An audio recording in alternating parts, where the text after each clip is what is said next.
missionária é grossa, não fala com ninguém, mas quem me conhece, na verdade, vai ver, vai saber que eu sou brincalhona, que eu gosto de conversar, que eu gosto de ter amizade, só que o meu estereótipo diz alguma coisa que eu realmente não sou.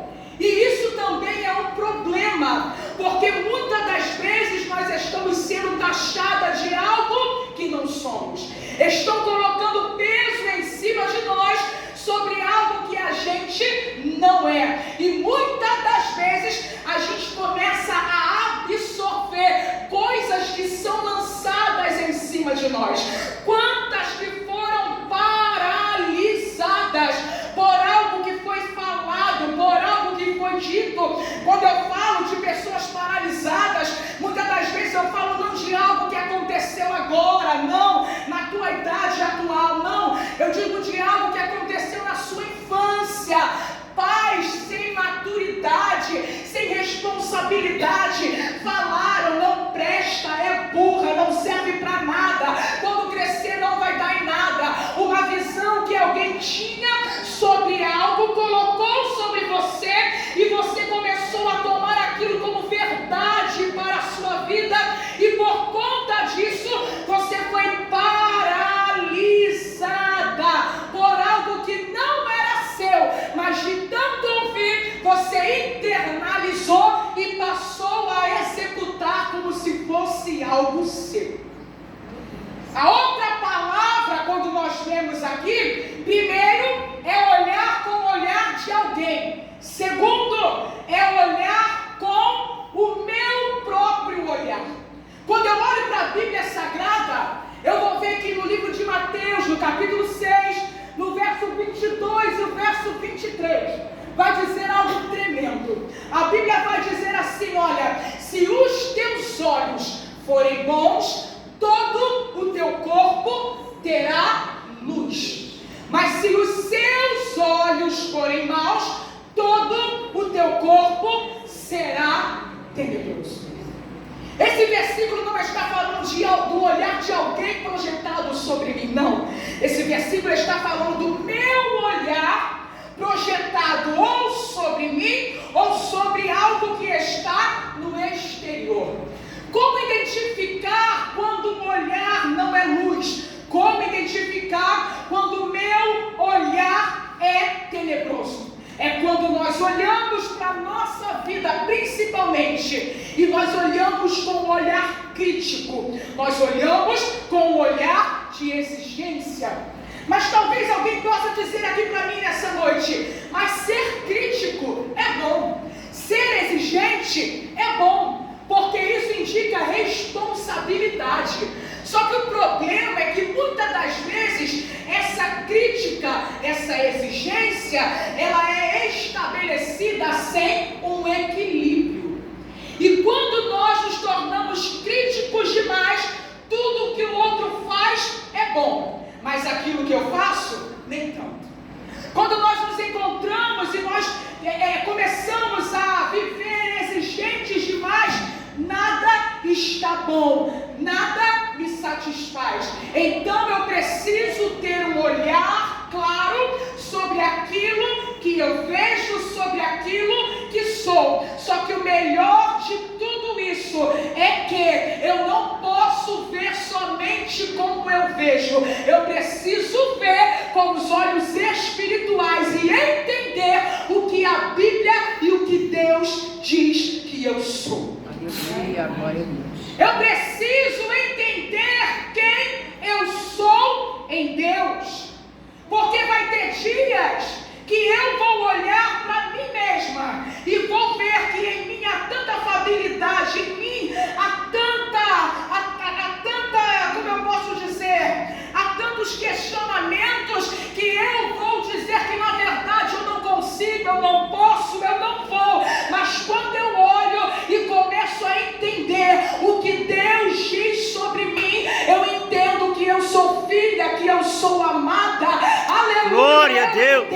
Aleluia! Que o céu conta comigo e eu entendo que eu posso ir bem mais. Aleluia, Jesus! Porque eu não vou na minha força, eu vou na força da Glória a que Deus. vai na minha Aleluia. frente. Você pode levantar a mão e dar glória a Deus por isso.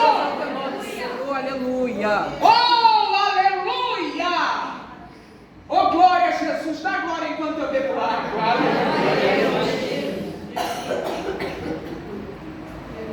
A gente precisa entender que a gente não pode ser aquilo que dizem. A gente não pode ser aquilo que a gente acha. A gente tem que ser aquilo que o céu determina sobre as nossas vidas. Amém. Porque nós estamos vivendo os nossos últimos dias na face dessa terra.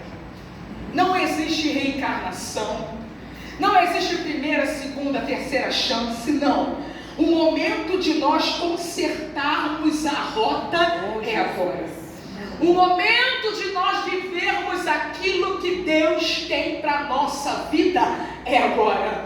Não adianta você andar 10.000 quilômetros e no meio do caminho perceber que você tomou a rota errada. Oh, meu Deus do céu! Deus está dizendo, ei, se você souber quem você é em Deus, toda paralisação, todo impedimento, oh glória, toda frustração vai sair da tua frente. E você vai entender que eu sou única e Deus quer me usar para essa geração em que nós estamos vivendo. Aleluia. Deus conta comigo. Deus conta contigo. Glória a Deus. Quando eu olho para a Bíblia Sagrada e nós vamos começar a entender o texto que o Espírito Santo colocou em meu coração para nós tratarmos nessa noite, nós vamos ver que a Bíblia vai começar a falar sobre uma família. A Bíblia vai dizer que havia um homem, capítulo 1 do livro de 1 Samuel. Havia um homem de Ramataim, que o seu nome era Eucana. A Bíblia vai dizer que esse homem, ele tinha duas mulheres, Ana e Penina.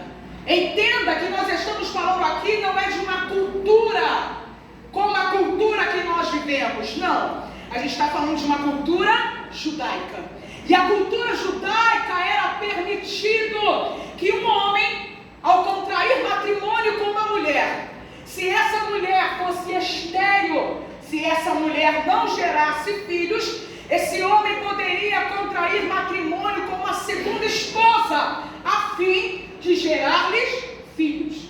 Quando nós olhamos para essa família, nós vamos ver que a Bíblia deixa claro que Eucana amava Ana. Só que por Ana não poder dar filhos a Eucana, agora Eucana se casa com Penina. Percebam uma coisa, Eucana tem afeto, Eucana tem respeito, só que o amor de Eucana, a Bíblia deixa claro que era de Ana. E por perceber que Eucana, agora o seu marido, amava mais a Ana do que ela, a Bíblia vai dizer que ela começa a afligir a Ana severamente. Entenda que nós estamos falando de uma cultura em que se a mulher não tivesse filhos, essa mulher era considerada amaldiçoada. Ana está infeliz por causa da situação que ela está vivendo. Ana está infeliz porque ela não só se sente amaldiçoada, ela é julgada e condenada como amaldiçoada. Ana está entristecida, amargurada, e para não bastar, ainda tem uma mulher dia e noite azucrinando na sua cabeça: eu tenho e você não tem, eu posso e você não pode. Quando a Bíblia vai falar de Penina, e talvez você esteja falando, o que isso tem a ver com ser única? Você vai entender, vem navegando comigo aqui nessa palavra, porque assim como o Espírito Santo ministrou ao meu coração, eu tenho certeza que no final você vai entender aquilo que Deus quer tratar conosco nessa noite. Quando a Bíblia vai falar sobre Penina, a Bíblia vai dizer, olha o termo que a Bíblia vai dizer que Penina era sua adversária. Repita comigo, adversária. Eu fui para o dicionário para tentar entender o que é a palavra adversária. O dicionário vai dizer que adversário é inimigo, adversário é opositor, adversário é competidor. Quando a Bíblia vai falar de Penina, a Bíblia vai falar que ela era sua adversária, inimiga, opositora, competidora. Penina é o estereótipo de gente que nem precisa do diabo, ele mesmo faz o serviço. Conhece gente assim, né? Nem precisava, isso aí, misericórdia mesmo. Nem precisava do diabo lá com... Tem gente que fala que o diabo tem garfinho, mas isso aí é desenho, né? Mas vamos conjecturar, nem precisava dele com garfinho lá, porque Penina já fazia o trabalho dele. Vai dizer que dia após dia, Penina estava lá, inferiorizando Ana.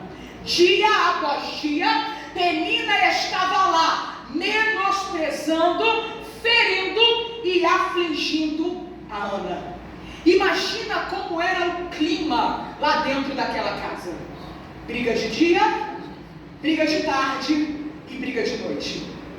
Imagina como era o clima, porque a Bíblia vai dizer que por Eucana saber que Ana se entristecia pelo fato de não ter filho, Eucana tentava suprir essa falta, tentando ser para ela um melhor marido. Imagina outra, sabendo que ele amava mais a ela e vendo a disposição com a qual ele tratava a ela.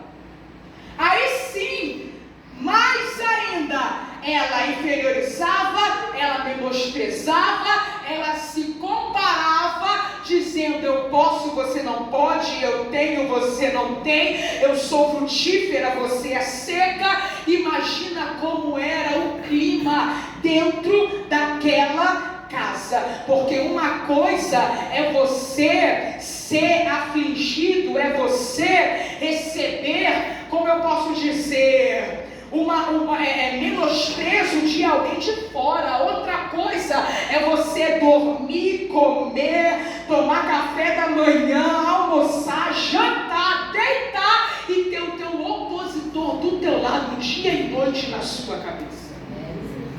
E a Bíblia vai dizer que assim estava Penina, machucando, ferindo, menosprezando a Ana. Só que a Bíblia vai dizer que mesmo dentro dessa família problemática, mesmo enfrentando esses problemas dentro de casa, a Bíblia vai dizer que de ano em ano, Eucana chamava: vem cá, Ana, vem cá, Penina, vem cá, filhos e filhas, porque Penina não tinha 1, 2, 3, não, ela tinha vários filhos e filhas. A Bíblia vai dizer que mesmo dentro desse cenário, mesmo com essa família atribulada, mesmo com essa família problemática, de ano em ano, Eucana juntava todo mundo, saía da sua cidade e ia rumo à cidade de Siló. Para quê, missionária Tailana? Ele ia lá para adorar e oferecer sacrifícios Aleluia. ao Senhor. Glória a Deus. Talvez algum vizinho daquela casa que via todo dia briga, todo dia discussão, todo dia confusão, poderia falar: está indo para o templo para quê? Está indo consagrar, está indo adorar, está indo oferecer sacrifício para quê?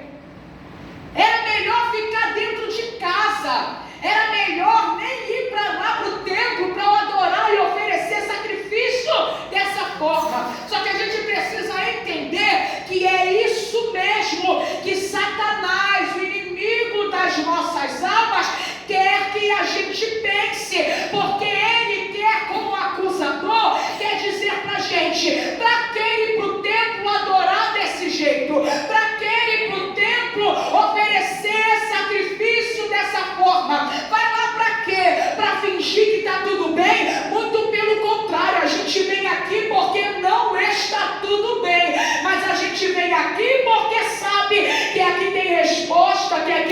Aleluia. Que aqui tem renovo. Aleluia. Que aqui tem providência. Que aqui tem mudança de página. Glória a Deus. Glória a Deus. Aleluia. Aleluia. Só que o inimigo das nossas almas quer que a gente fique dentro de casa, atribulada, quer que a gente fique dentro de casa, pensando no que foi, no que poderia ser, quer que a gente fique dentro de casa, sendo mais bombardeado pelos ataques do diabo. Só que quando você decide sair de dentro da tua casa, entrar aqui, aí Deus começa a falar no louvor, Deus começa a falar na palavra. Às vezes lá na porta tem uma irmã que está lá, chega, te dá um abraço e você já sente o afago do Espírito Santo. É por isso que o diabo não quer que você entre aqui neste lugar. Ei, é para vir chorando mesmo, é para vir chateada mesmo, é para vir com raiva mesmo, é para vir mesmo que tenha brigado mesmo. Mas quando entrar aqui, dobra o teu joelho, se derrama na presença e saiba que Deus não rejeita um coração contrito. Glória a Deus. É por isso que o Elcana não olha para a situação que está dentro da sua casa. De ano em ano, mesmo debaixo de tanta turbação, ele fala: eu preciso subir para adorar. Mesmo debaixo de tanta turbação, ele fala: eu preciso subir para sacrificar. Aí a gente vai entender como era feito esse sacrifício. A Bíblia vai dizer que a pessoa trazia o cordeiro, trazia o animal para ser sacrificado. Esse animal era entregue ao sacerdote. O sacerdote agora oferecia como holocausto no altar. Depois que esse sacrifício, a sava era entregue, vai dizer que o sacerdote pegava uma parte desse sacrifício e entregava à pessoa que ofertou. E esse pedaço que devolvia era para justamente que ele comesse com a sua família. Quando nós olhamos aqui para o capítulo 1, nós lemos que quando Elcana pegou o pedaço do cordeiro, ele separou em porções. Ele deu porções para a Penina, ele deu porções para os seus filhos e filhas. Mas quando a gente vai olhar aqui na Bíblia Sagrada, é o versículo que nós lemos, vai dizer que a porção mais excelente, ou seja, o melhor pedaço, ele deu para Ana, porque ele a amava. Lembra que eu falei que Elcana tentava de todas as formas compensar o fato de Ana não ter filho, então ele tentava ser o melhor marido possível para ela, o melhor pedaço daquele sacrifício. A Bíblia vai dizer que ele dava para Ana. E cá comigo, a gente tem mais mulheres do que homem aqui, sim. Vamos falar uma coisa que o homem não gosta disso não, mas a gente sabe que é verdade. Mulher gosta de comer, não é verdade? Elcana pegava o melhor pedaço, mais excelente, e dava para Ana.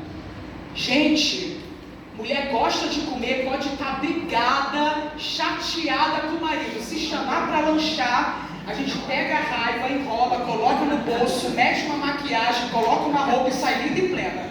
É ou não é assim? Ana estava tão afligida, Ana estava tão amargurada, que mesmo recebendo o melhor pedaço, mesmo recebendo a porção mais excelente, a Bíblia vai dizer que ela não comia e nem bebia. Porque na verdade ela começou a projetar em si aquilo que era colocado sobre ela. E entenda que esse episódio de subir ao templo, de oferecer sacrifício, de pegar a parte para ela, de não comer e de não beber, isso não aconteceu só 1, 2, 3 vezes, não. Teólogos, a Bíblia não vai dizer, mas teólogos, estudiosos vão dizer que esse período durou aproximadamente de 8 a 10 anos. Imagina comigo de 8 a 10 anos, tendo alguém afligindo dia e noite, eu tenho e você não tem. Imagina de 8 a 10 anos, subindo para o templo para adorar todo ano, mas não conseguindo participar do culto, porque a aflição e a amargura do seu coração era maior do que a sua vida. Imagina de 8 a 10 anos. Aí eu começo a pensar comigo que se Penina não percebesse ou então não se chateasse pelo fato de Eucana amar mais a Ana, se Penina não afligisse a Ana dia e noite, eu tenho e você não tem, eu posso e você não pode, talvez Ana não tivesse se incomodado tanto pelo fato de não ter podido gerar filhos. Talvez, eu imagino, que se não tivesse uma adversária, uma opositora, Ana teria os filhos de Penina como se fossem os seus próprios filhos. Quantas mulheres não podem gerar e têm os seus sobrinhos como se fossem os seus próprios filhos?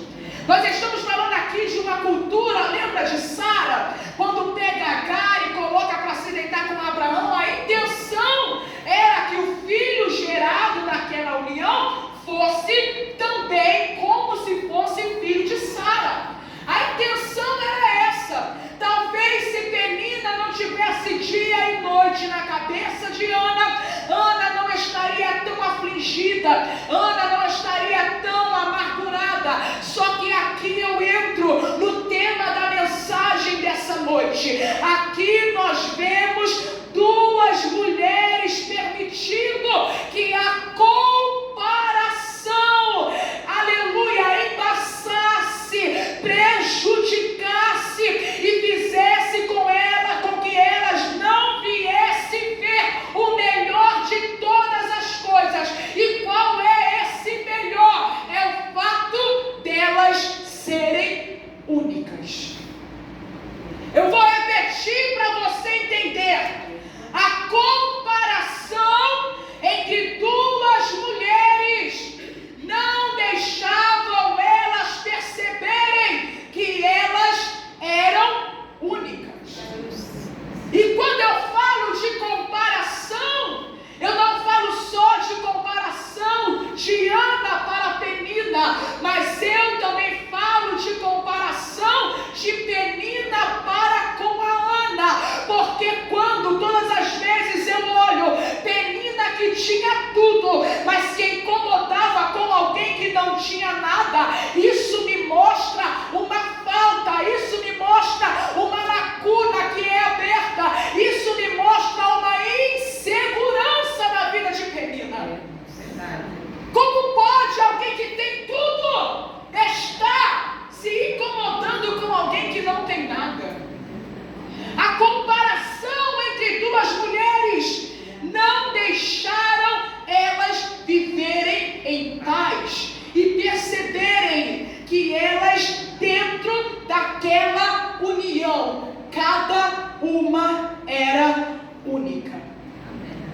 Penina, quando começa a olhar para si, ela percebe: eu tenho o afeto de Eucana, eu tenho o respeito de Eucana, meu marido, eu tenho a hombridade, o companheirismo, porque eu fico pensando assim, olha, se Penina fosse rixosa, se Penina fosse amargurada, se Penina fosse uma mulher endemoniada antes de casar, duvido que Eucana teria casado com ela. Porque na verdade ele já era casado com uma mulher, muito bem casado. Ele estava procurando outra agora para somar, porque ele precisava dar prosseguimento à linhagem. Ele precisava estabelecer o seu clã, porque naquela época eram formados clãs. Então, na verdade, se antes ela fosse tudo de ruim, como ela se apresentou ser posteriormente, eu tenho certeza que Eucana não teria casado com ela. Talvez antes da comparação, Penina era uma pessoa amável. Talvez antes de ficar se comparando, Penina fosse uma pessoa boa, uma pessoa gentil, uma pessoa que estava entrando agora, uma jovem, cheia de sonhos, cheia de projetos, porque agora ela estava entrando para uma família. Imagina a primeira barriga, a segunda barriga, imagina a alegria de Penina, porque como eu disse, quem não tinha filhos era considerado amaldiçoado, e quem tem é considerado fértil, é considerado abençoado. Imagina Penina feliz, imagina Penina alegre com toda aquela situação, mas agora quando ela começa a se comparar, ela entende que ela tem um carinho, ela tem respeito, ela tem um afeto, mas ela não tem um amor. Entenda que a comparação é prejudicial, porque a comparação tira os nossos olhos daquilo que a gente tem e nos faz focar naquilo que a gente não tem. E por deixar de focar naquilo que ela tinha, a bênção de ser uma mulher única, a bênção de ser um ventre próspero, a bênção, aleluia, de ser uma mulher que estava gerando filhos e filhas para a sua casa, ela deixou de olhar aquilo de bom, aquela bênção que estava sobre ela, e ela começou a se comparar e focar naquilo que ela não tinha. Da mesma forma, Ana, pelo fato de querer ficar se comparando a outra, ela deixou de focar naquilo que ela tinha e começou a focar naquilo que lhe faltava. A Bíblia vai dizer que o que ela tinha era o amor do seu marido, e o que ela não tinha filhos. Só que o amor que o marido dava para ela não era suficiente, porque aquilo que lhe faltava preenchia toda a sua vida. Talvez entrou mulheres aqui nessa noite que estão assim da mesma forma, deixando de olhar para aquilo que tem e focando naquilo que não tem, e esquece que você é única, que você tem as suas particularidades. Aleluia, esquece de olhar para você e ver a bênção que já foi derramada sobre a sua vida, e por conta disso fica se comparando com quem tem, com quem não tem, com quem faz, com quem não faz. A gente é muito feliz, a gente é muito alegre, a nossa casa é melhor, a nossa família é melhor, até a gente pegar o celular e abrir o Instagram. É ou não é verdade? A gente é muito feliz até a gente pegar o celular e olhar a vida da outra. A outra posta lá aquela casa linda, aquela TV de 50 e tantas polegadas, aquela piscina, aquela churrasqueira, aquele carro na garagem. Aí você começa a olhar para a sua casa e fala, está precisando de uma reforma. Aí você começa a perceber que na casa da outra tem piscina, na sua só tem piscina quando chove, porque é tanta infiltração que a piscina começa a formar dentro de casa.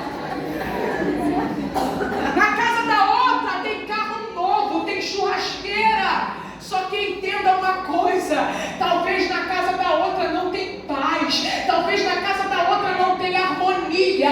Aí a gente para de olhar para aquilo que a gente tem e começa a focar naquilo que a gente não tem, e esquece, aleluia, que tem muita gente que nem o teto tem sobre a sua cabeça, e esquece, aleluia, que na casa não pode ter piscina, não pode ter carro novo na garagem.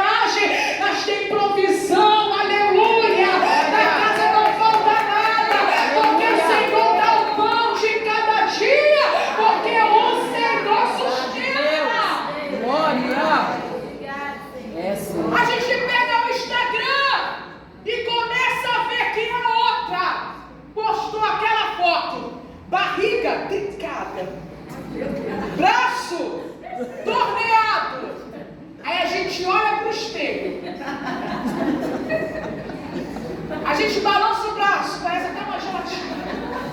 Aí a gente começa a nos compararmos.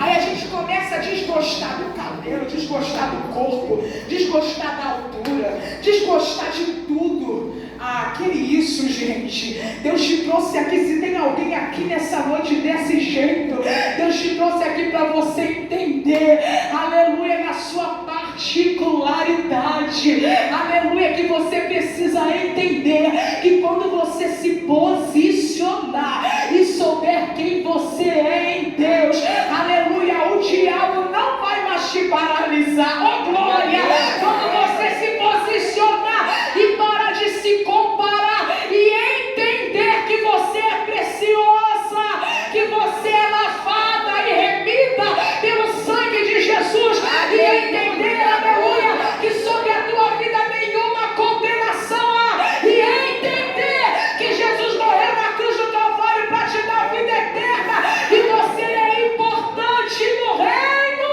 aleluia, você não vai mais ficar afligida, perturbada, oh glória, você não vai mais ficar se comparando, porque você vai saber quem você é em Deus. Aleluia!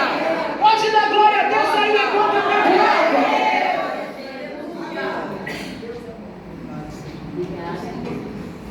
Eu vim aqui para te dizer que a comparação, aleluia, faz com que nós deixamos de focar naquilo que nós temos.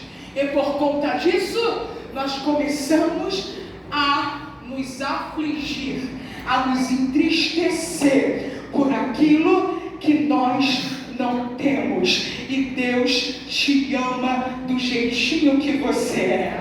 Se você é baixinha como eu, você é única, Deus te ama. Se você é magrinha, aleluia, como a irmã que estava cantando aqui, tão bonitinha, tão magrinha, aleluia, é única, Deus também ama. Se você é linda, alta, loura, oh glória, que bênção, né? Também é única, Deus também ama. Aleluia, Deus nos ama do jeito que nós somos. Aqui eu fecho, porque eu quero orar com você. Se Penina e Ana entendessem que elas eram únicas, se elas entendessem quem elas eram, ao invés de ficar comparando, eu tenho, você não tem, ou então alguém diz que eu não tenho, e porque alguém diz que eu não tenho, eu vou viver uma vida infeliz, amargurada, dia após dia. E o pior, porque o mal é assim, a Bíblia já vai dizer, né, que o mal ele vem em cima buscando outro mal, e a gente vai só se menosprezando, se lamentando, se angustiando. Se Ana e Penina não vivessem por comparações, talvez essa família poderia ter sido uma das famílias mais felizes da Bíblia Sagrada. E se você que entrou aqui nessa noite entender aquilo que o Espírito está falando conosco neste lugar, que você não precisa se comparar, você não precisa tentar ser aquilo que você não é. Tem coisas que a gente quer e a gente pode lutar para alcançar.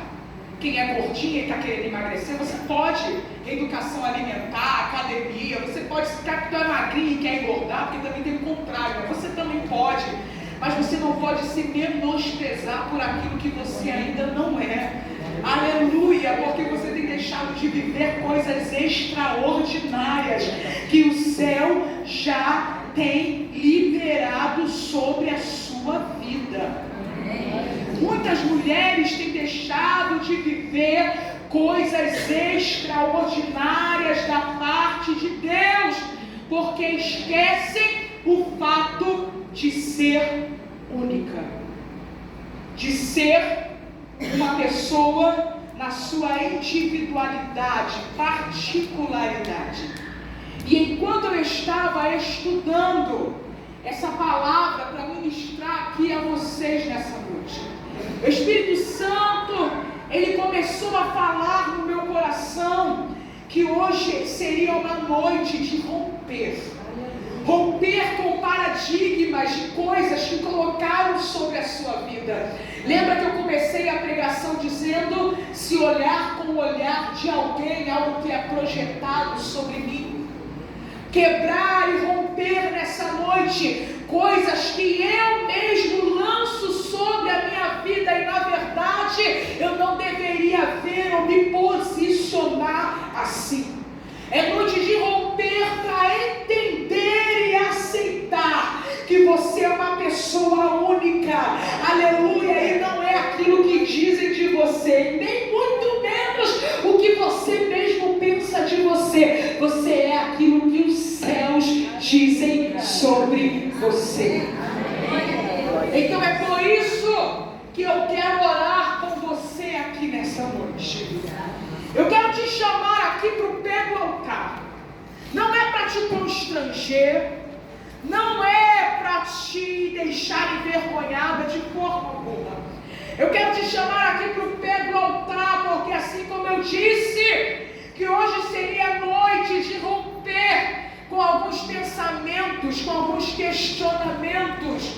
O Espírito Santo te chama nessa noite, aleluia, para que aqui eu vou orar por você, eu vou orar pela sua vida. Se tem alguma mulher que entrou aqui nessa noite e precisa entender que você é única e precisa